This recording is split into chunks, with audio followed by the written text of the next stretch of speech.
অভিজ্ঞ বয়স্ক রাজনীতিবিদরাও মানে বলার সময় হয়তো কন্ট্রোল রাখতে পারেন না, বলে ফেলেন। ওনার দলেও বহু এরকম নেতা আছে, সিনিয়র নেতা, যা বলেন এটা বুঝি না, মাঝে মাঝে মানে মিলাতে পারি না। বাট ওনার বক্তব্যগুলি খুবই মানে পরিমিতি বোধ ছিল এবং মেদহীন শব্দ প্রয়োগ করেছেন, ভালো বলেছেন উনি। ওনার বক্তব্য আমার পছন্দ হয়েছে, কিন্তু কিছু কিছু বিষয় আমি ঠিক মানে আমার কাছে ক্লিয়ার না, আমি ভাবিও না। বাট আমি তো জানতে চাই সঙ্গত কারণটা কি? সঙ্গত কারণটা কি প্রকৃতি সৃষ্ট? সঙ্গত কারণটা কি ওনার দল তৈরি করেছে? এই সঙ্গত কারণটা কি সরকার তৈরি করেছে, না কে তৈরি করেছে? নাকি সেই সঙ্গত কারণ সৃষ্টির পেছনে আমার মতো সাধারণ পাবলিকের কোনো ভূমিকা আছে কিনা, সেটা আমরা জানতে চাই। তো এই অস্পষ্টতাটা আমি ভেবেছিলাম উনি বোধহয় ক্লিয়ার করবেন। দেখেন এই প্রশ্নটা বাংলাদেশের যারা বিএনপি করেন অথবা করেন না সবার মনে আছে যে উনি কেন আসতেছেন না, কেন আসেন না, কবে আসবেন। পরবর্তী সময়ে এই প্রশ্নের স্পষ্ট উত্তর এখন পর্যন্ত উনিও দেন নাই, ওনার দলও দেয় নাই, কেউ দেয় নাই। কেন দিবেন না? এটা সত্য যে আপনার 16 বছরে শুধু বিএনপি না, যারা বিরোধী দলীয় রাজনীতি করেছেন অথবা যেখানেই ক্ষমতার অপব্যবহার করে যে কারো হাট মাঠ ঘাট ইজারা পুকুর বাড়ি ঘর দখল করা যায়, এই ঘটনা সারা বাংলাদেশে ঘটেছে, লক্ষ লক্ষ মানুষের ঘটেছে, রাজনৈতিক মানুষের জীবনে ঘটেছে, অরাজনৈতিক লোকদের জীবনে ঘটেছে। অতএব ওনার কথাটা এটা আংশিক সত্য, কোনো সন্দেহ নাই, কিন্তু পুরোটা সত্য না। তো আমাদের গ্রামে গঞ্জে এখন যা দেখতে পাচ্ছি, যেমন আমি এখন 1 সপ্তাহ পরে আমার এলাকায় নির্বাচনী এলাকাতে ফিরলাম আজকে, আপনাদেরকে কিছু কয়েকটা এক্সাম্পল দেই। সেটা হচ্ছে যে একজন বালু ব্যবসায়ী, উনি রাজমিস্ত্রির কাজ করেন, উনি ওখানকার লোকাল ইটের ভাটার ব্যবসায়ী আছে। উনি বলছেন যে ওই এলাকাতে আপনার আওয়ামী লীগের আমলে বালুর যে ট্রলার যেত সেটা প্রতি ফিটে আপনার 6 টাকা করে চাঁদা দিতে হতো। জি, যে কোনো বালুর ট্রলারে গেলে আওয়ামী লীগের আমলে এইটা উনি এখন বলতেছে যে এখন আমাকে চাঁদা দিতে হয় 21 টাকা, মানে 15 টাকা বেড়েছে, মানে 15 টাকা বেড়েছে। কত শতাংশ? এবং উনি রুটটু নাকি মানে রুট আর কি, মানে ওই এলাকা থেকে যারা বালু কিনবেন অথবা বালু ঢুকাবেন, অথবা আমি নতুন বিল্ডিং বানাচ্ছি আমার বাড়িতে বালু আসবে, যে কোনো ফর্মে বালু ঢুকবে অথবা বেরোবে এই এলাকার ভিতরে, এইটা হচ্ছে রেট। মাহেন্দ্র ওই যে অটো গ্রামে ট্রামে যেগুলো চলে টলে আপনার, এটাতে উঠলাম। তো কথা বলতেছি যে একটা বাস স্ট্যান্ড এবং মাহেন্দ্র স্ট্যান্ডের কথা বলেছেন যে আগে পুরো সবাই মিলে আপনার মাসে টাকা দিত 700 টাকা চাঁদা, আওয়ামী লীগকে দিত। এখন তারা দেয় 1700 থেকে 1900 টাকা দেয় প্রতি মাসে। এবং টাকাটা কারা নিচ্ছে? একদম নাম পদবি দল টল সহ সব। এটা কি বিএনপি নিচ্ছে নাকি জামাত এনসিপি আছে? লার্জলি মোটা দাগে বিএনপি নেতা। দেখেন, উনার সাক্ষাৎকারে আমাদের নেতা জনাব তারেক রহমান সাহেব অসাধারণ, আমরা বলবো, আমরা না শুধু, তার বিপক্ষে যে জনগণ আছে অন্য দলে তারাও কিন্তু চুলচেরা হিসাব করে সমালোচনার জায়গাটা কিন্তু খুব কম নেতিবাচক বলতে পেরেছে। এই আমরা ভীষণ খুশি এই সাক্ষাৎকারে। এখানে কিন্তু সরলতা আছে, সত্যবাদিতা আছে এবং স্বীকারোক্তি আছে।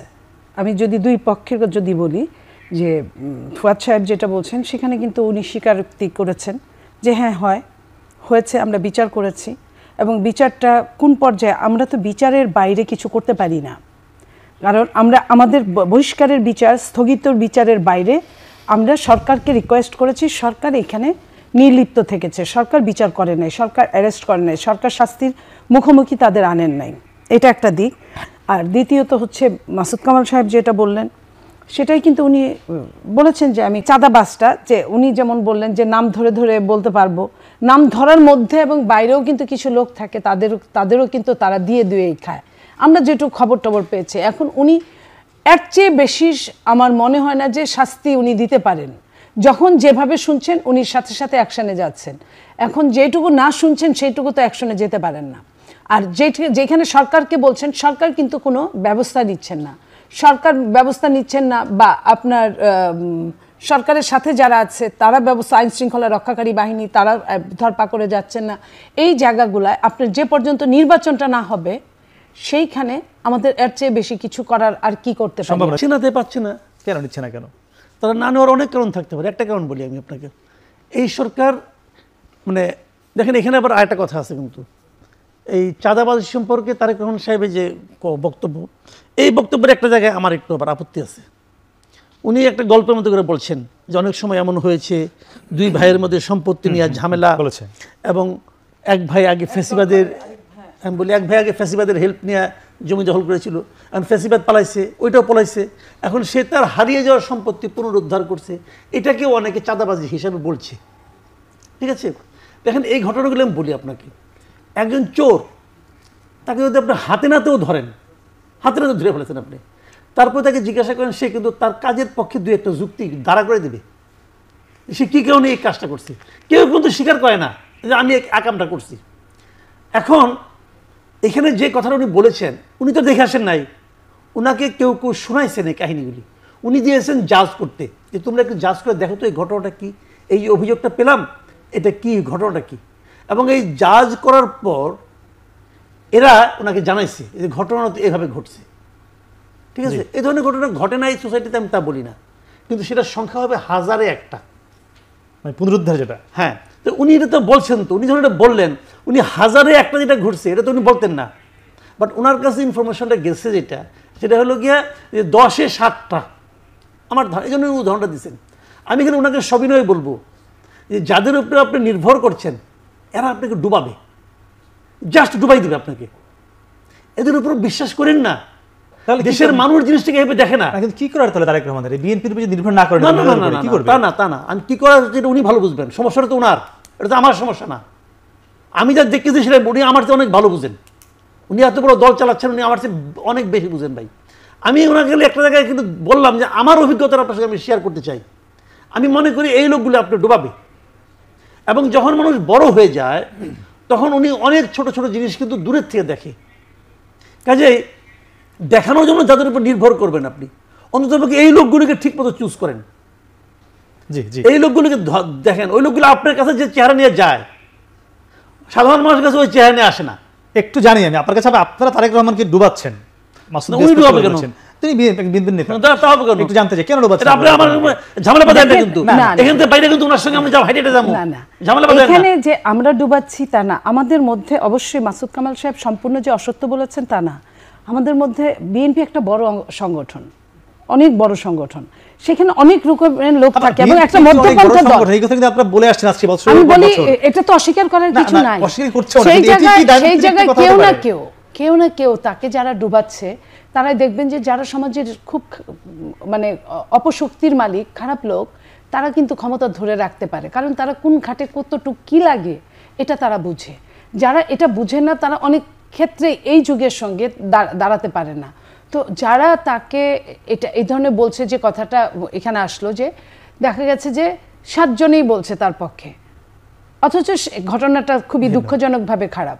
তো এখন 10 জনের মধ্যে 7 জন যদি বলে থাকে, উনি বিদেশে তো দূরের কথা, দেশে থাকলেই কি করতে পারতেন, সব জায়গায় তো সরজমিনে যাওয়া সম্ভব না।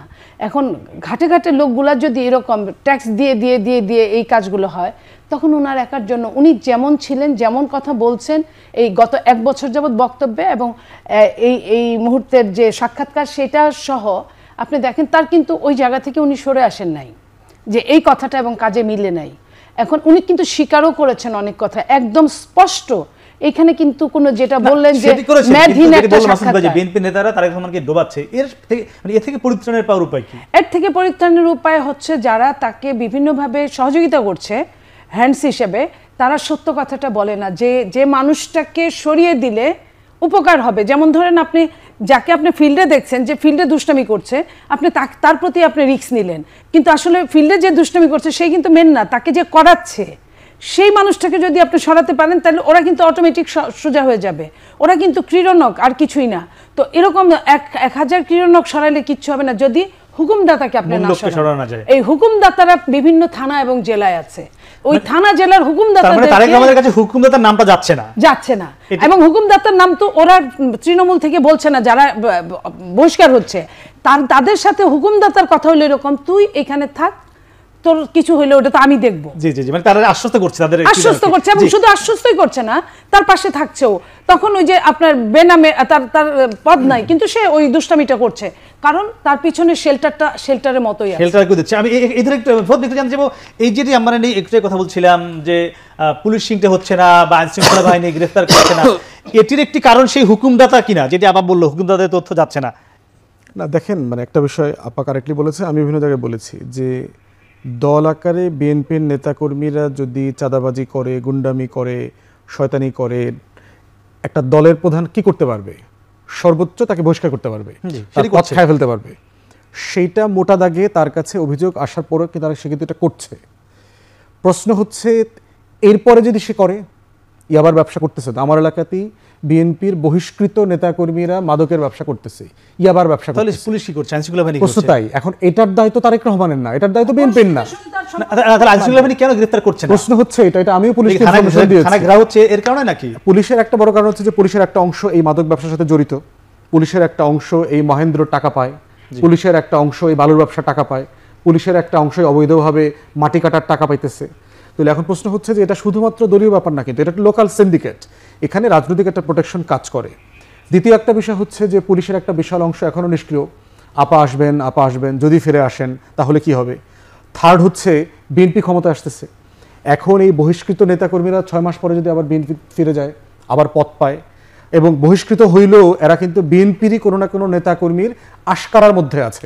আমার এলাকাতে আমরা দেখেছি বহিষ্কৃত, কিন্তু এলাকাতে আগামী দিনে যারা নমিনেশন চাইবেন তারা বোধ করছেন এই ক্রিমিনালগুলোকে ইলেকশনের সময় লাগবে, অদৃশ্য ছায়া আছে। হ্যাঁ একদম এই ক্রিমিনালগুলোকে লাগবে, কারণ ওকে দিয়ে তো রামদা মিছিলটা করাইতে হবে, ওরে টাকা দিব, ও এবার ব্যবসা করবে, ও আমার পক্ষে রামদা মিছিল মানে করবে। কেন্দ্র থেকে বহিষ্কৃত, কিন্তু কিন্তু এলাকা থেকে শেল্টার এলাকাতে আছে। তার শেল্টার আছে, এবং তারা হচ্ছে আমি দেখতে পাচ্ছি বিএনপির ইমেজ নষ্ট করার পিছনে সবচেয়ে বেশি ভূমিকা রাখতে পারতেছে, যেটা মনিয়াপা বলেছেন যে এই লোকগুলো বিএনপি সবচেয়ে বেশি ক্ষতি করতেছে, যে যারা বহিষ্কৃত নেতাকর্মীদেরকে কাজে লাগাচ্ছে কিন্তু দায় নিচ্ছে না, কিন্তু বদনামটা এলাকার লোকটা কিন্তু ও মাদক ব্যবসা করে, ও দলের কেউ না এই হিসাবে দেখে না, ও বিএনপির লোক, ওকে এইভাবে ট্রিট করতেছে।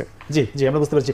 মাসুদ, একটু আপনার কাছে ফিরতে চাই জামাত ইস্যু নিয়ে। আমরা দেখলাম গত প্রায় 20 দিন ধরে প্রত্যেক দিনই জামায়াত ইসলামী কিংবা জামায়াতের আমিরের সঙ্গে কোনো না কোনো দেশের কূটনীতিকের সঙ্গে দেখা হচ্ছে, বৈঠক হচ্ছে, তার বাসা যাচ্ছেন কিংবা তিনি যাচ্ছেন। এটি বাংলাদেশের রাজনীতি কিংবা আগামী যে নির্বাচন আসছে এখানে একটি নতুন বার্তা দেয় কিনা ভোটারদের কিংবা বিভিন্ন দেশ বা বিদেশকে, আমি সে উত্তর জানবো। হ্যাঁ, আমরা কথা বলছিলাম মাসুদ ভাই, আপনার সাথে জানতে চাচ্ছিলাম যে আমরা দেখলাম গত 15 থেকে প্রায় 20 দিন হবে প্রত্যেক দিনই জামায়াতের আমির বা জামায়াত ইসলামীর সঙ্গে বিভিন্ন দেশের কূটনীতিকরা বৈঠক করছেন, তাদের অফিসে আসছেন বা তারা যাচ্ছেন, প্রত্যেক দিনই হচ্ছে। আমার মনে হয় একদিনও মিস যায়নি গত 15-20 দিনে। মানে এটি হয়তো আপনি বলবেন রাজনৈতিক দলের সঙ্গে এটি হতে পারে, যে কোনো কূটনীতিকরা দেখা করতেই পারেন, কিন্তু জামাতের সঙ্গে ধারাবাহিক বৈঠক আগামী নির্বাচনের সামনে কোনো ইঙ্গিত বহন করে কিনা? দেখেন ভাই, এগুলি কোনো ইঙ্গিত টিঙ্গিত বহন করে না। আপনি পৃথিবীর অন্য কোনো সারা দুনিয়ার পত্রপত্রিকায় ঘাটেন, দেখেন তো ইন্ডিয়াতে এরকম হয় কিনা যে পলিটিক্যাল পার্টির লিডারদের সঙ্গে ওই সমস্ত বিদেশি রাষ্ট্রদূত মিটিং করে? পাবেন না ভাই। এটা হলো কি আমাদের দেশে, যেহেতু অন্য দেশে হয় না এই জন্য তো ইঙ্গিত বহন করার কথা। ইঙ্গিত বহন করে না আমাদের এগুলি করলে পরে আমাদের মিডিয়াগুলো খুব পাত্তা দেয়, মিডিয়ার সামনে ওরাও আসতে চায়, ওই যে সাদা চামড়া কালা চামড়া সবাই আসতে চায়। এটা দেখার গুরুত্ব, এদেরকে ওদের দেশেও কেউ চিনে নাকি এই সমস্ত ইয়েদেরকে আর রাষ্ট্রদূতদেরকে? এখানে এসে মিডিয়াগুলো পাত্তা দেয়, নিউজ টিউজ করে, এরা খুব এনজয় করে যে আইসি এক দেশে, এরা সবাই আমাদের অনুন্নত পাত্তা দেয়। দেশ। আলাপ করলে পরে ছবি তুলে। এখন তোলার জন্য বিএনপি আছে, জামাত আছে, এর তো বড় দল তো এইগুলি, সম্ভাব্য ক্ষমতা যাওয়ার দলেরাই, এরাই আলোচনায় আছে। মানুষ এটা নিয়ে যার যার মতো গল্প বানায়, আর দলগুলি মনে করে আমার নেতাদের এখন খুব গুরুত্বপূর্ণ হয়ে গেছে, সব ইউরোপিয়ান কান্ট্রি আমার এখানে আসতেছে। কি কারণে আসতেছে? ইউরোপিয়ান কান্ট্রিগুলি জামাতের ফিলোসফিকে পছন্দ করে, অথবা জামাত কি ইউরোপিয়ান কান্ট্রিগুলির ফিলোসফিকে গ্রহণ করতেছে? করতেছে রে ভাই। তাদের কি আসে যায়, কি যায় আসে তাদের? তারা তো এরকম শেখ হাসিনা যখন ক্ষমতা ছিল তখনও তাদের বিভিন্ন মন্ত্রীর সঙ্গে দেখা করতো, ওতে কি লাভ হয়েছে? তো এইগুলি ভাই এমনি আলোচনার বিষয় না থাকলে এগুলো আমরা আলোচনা করতে পারি, কোনো সমস্যা নাই। কিন্তু আমার মনে হয় যে আমাদের রাজনীতির জগতে, রাজনীতির অঙ্গনে এদের এই যাওয়া আসা কোনো ভূমিকাই নাই, কোনো ভূমিকা নাই, একদম মানে অর্থহীন। মানে পত্রিকাগুলি, মিডিয়াগুলির একটা আলোচনার একটা সাবজেক্ট বের করা ছাড়া আমি পার্সোনালি মনে করি কি হবে? সুইজারল্যান্ড, ফিনল্যান্ড, এরা আইলেই কি গেলেই কি, এদের সঙ্গে আমাদের কি আছে? যা না, এবারে আমরা দেখছি যেমন আজকে সফর তুরস্কের উপপ্রধানমন্ত্রী দেখলাম, ইউরোপীয় ইউনিয়ন আসছে। না, তুরস্কের যিনি আসছেন উনি তো একটা নিয়ে আসছে, অ্যাসাইনমেন্ট নিয়ে আসছে, ওটা না। আমি বলছি যে রাষ্ট্রদূত তাদের সঙ্গে দেখা সাক্ষাৎ হয়, যেগুলো এগুলির কোনো বেল আছে বলে আমার কাছে মনে হয় না। তো হচ্ছে, আলোচনা হচ্ছে, দুনিয়ার সঙ্গে আমরা পরিচিত হচ্ছি, আমরা দুনিয়ার থেকে বিচ্ছিন্ন হয়ে যাচ্ছি না, এটা প্রমাণ করার চেষ্টা করছি। হয়তো কাউকে দেখাচ্ছি, হয়তো ইন্ডিয়াকে দেখাচ্ছি, দেখো তোমরা আমাদের যতই ধাক্কাও, যতই খারাপ বলো, আমাদের সঙ্গে কিন্তু সারা দুনিয়ার একটা সম্পর্ক আছে, আমাদের জামাতের সম্পর্কেও আছে, জামাতের সঙ্গেও আছে। ভাই জামাত তো একটা ধর্মভিত্তিক দল, তাই না? তো এই বিশ্বের এই দেশগুলো এরা কি ধর্মভিত্তিক রাজনীতিকে পছন্দ করে? কখনো দেখছেন, শুনছেন? করে না তোর ভাই। এবং ধর্মভিত্তিক দল মানে ইসলাম ধর্মভিত্তিক দল, তো এটা তো ভাই পছন্দ করার কোনো কারণ নাই। জামাতকে যদি পছন্দ করে কোনো দেশ, এটা করবে একমাত্র বিজেপি। মানে তার কারণ মানে ওরাও এই কাম করে। জামাত কি ডেকে ডেকে আনছে এদেরকে দেখা করার জন্য, বিষয়টি এরকম? হ্যাঁ। জামাত ডেকে ডেকে আনছে না না, তাও আনে নাই, ওরাই আসছে, ওরা নিজস্ব উত্তেজনাতে আসছে। মানে কেন, মানে হঠাৎ করে উত্তেজনা কেন বাড়লো? ওই তো বললাম তো ভাই, আলোচনায় আসবে, তাদের ছবি ছাপা হয়, পত্রিকা দেখে, একজন রাষ্ট্রদূত, একজন জয়েন্ট সেক্রেটারি লেভেলের লোক, একদম সে কখনো ভাবছে আমার দেশের রাষ্ট্র যখন বিদেশে যায়, কোনো দেশে যায়, ওর ছবি কখনো ওইখানকার লোকাল ডেইলিতে ছাপা হয় নাকি? আমাদের এখানে হয়। আমাদের মিডিয়ার এটা হলো, মিডিয়ার হলো আরেকটা। আমাদের দেশে যারা জয়েন্ট সেক্রেটারি তাদের ছবি ছাপা হয় না, আমাদের দেশে যারা এক্সিস্টিং বাংলাদেশের, হ্যাঁ, তাদেরও খুব বেশি গুরুত্ব কিন্তু আমার মিডিয়ায় পায় না, তারা পায় না। তুমি বললাম তো, এটা আমাদের মিডিয়ার সমস্যা। মানে কিন্তু এরকম দেখা তো আগে মানে ধারাবাহিক হতো না। আমি এটার কোনো ভাই বুঝি না, একটা মিডিয়ার, আপনি ঠিক আছে মিডিয়ার ইন্টারেস্ট হতে পারে, কিন্তু এরকম ধারাবাহিক দেখা কি করতো আগে? আমি সেটি, আপনি কি এটা এক এক সময় এক এক জোয়ার আসে না, এক এক জোয়ার। সেই জোয়ারটা এখন কেন, সেই জোয়ারটা এখন কেন? এখন হইতে পারে, এখন অনেক আলোচনা আসছে যে জামাত ক্ষমতা আসবে, অনেকে বলতেছে জাকসুতে হয়েছে ইলেক্টেড, এখন তারা ক্ষমতা আসবে। ওরা হয়তো ভাবতেছে যে এই স্টুডেন্টরা যায় নিয়ে গ্রামে যায় তাদের বাপ মাকে বুঝাবে, সারা দেশে তাদের লোক আছে, আসবে। শুনেন, আমি একটা কথা বলি, জাকসু নির্বাচন বাংলাদেশের জাতীয় রাজনীতিতে, নির্বাচনের রাজনীতিতে তেমন কোনো প্রভাব ফেলবে না। ফেলবে না এই কারণে, সেটা আমি বলি কেন ফেলবে না। এরা যে তার বাপ মানে বুঝাবে, তার বাপ হয়তো কৃষক হইতে পারে, এই যে বুঝাবে আর বাপ বুঝবে, এটা মনে করেন না। একটা ফ্যামিলি, বাংলাদেশের প্রেক্ষিতে একটা ফ্যামিলির ডিসিশন মেকার হলো সেই ব্যক্তিটা যে টাকাটা যে দেয়। জি, একদমই একদমই। ঢাকা নিউজে পড়ে, কিন্তু টাকা দেয় কিন্তু কৃষক, মাসে মাসে টাকা থাকে, বাবার টাকা পাঠাইলে না, ওই টাকা যে দেয় সে হলো ডিসিশন মেকার। জি মাসুদ ভাই, ফুয়াদ ভাই একটু জানতে চাই, মানে মাসুদ ভাই যতটা সাদা চোখে বললেন এই কূটনীতিকদের সঙ্গে দেখা করার বিষয়টা কি এতটা সাদা, না আসলে কিছু আপনি রাজনৈতিক দলের সাধারণ সম্পাদক? দেখেন যে মানে মানে বিদেশিরা তো তাদের, আপনি যদি যে কোনো একটা ওয়েবসাইটে ঢোকেন আপনি দেখবেন যে এখানে অ্যাম্বাসির আসলে কাজ কি। এখানে অ্যাম্বাসিগুলোর কাজ হচ্ছে তার রাষ্ট্রের যে স্বার্থ আছে এখানে, সেই স্বার্থগুলোকে সংরক্ষণ করা। এখন স্বার্থগুলোকে সংরক্ষণ করতে হওয়ার একটা বড় জায়গা হচ্ছে সরকারের সাথে ভালো সম্পর্ক থাকা। তারা এখন বর্তমান বাস্তবতায় জানে যে এই সরকারটা আগামী ফেব্রুয়ারির পরে থাকছে না, তাহলে কে কে এই সরকারের অংশীজন হতে পারে। তো সেই জায়গাতে আপনার ধরেন বড় দল আকারে বিএনপির সাথে তারা মিট করছে। আপনি দেখেছেন আজকে এক ব্রিটিশ মিনিস্টার আসছে, তার সাথে বিএনপির সাথে মিটিং ছিল, জামাতের সাথে মিটিং ছিল, আমাদের সাথে ছিল, এনসিপির সাথে ছিল। তো এখন প্রশ্ন হচ্ছে, এগুলো হচ্ছে জাস্ট রেগুলার কনভারসেশন, যে একটা রাষ্ট্রে তার স্বার্থগুলোকে সংরক্ষণ করবার জন্য রাজনৈতিক মহলে যে সম্পর্কটা থাকা দরকার, এই সম্পর্কটা রাখা। পার্টিকুলারলি এখন কেন, অথবা জামাতের সাথে কেন? কারণ জামাত গুরুত্বপূর্ণ রাজনৈতিক দল। এটা কি প্রথমবার হচ্ছে? না, প্রথমবার হয়নি, এর আগে তো হয়েছে। যখন আওয়ামী লীগ ছাড়া অন্যান্য বাস্তবতা ছিল, একটা রেগুলার ডেমোক্রেসি ছিল, তখন এরা সবার সাথেই তো মিশছে, সব রাজনৈতিক দলের সাথেই মিশছে। বর্তমান বাস্তবতা এখন সে দ্বিতীয় বৃহত্তম রাজনৈতিক দল, অতএব তার সাথে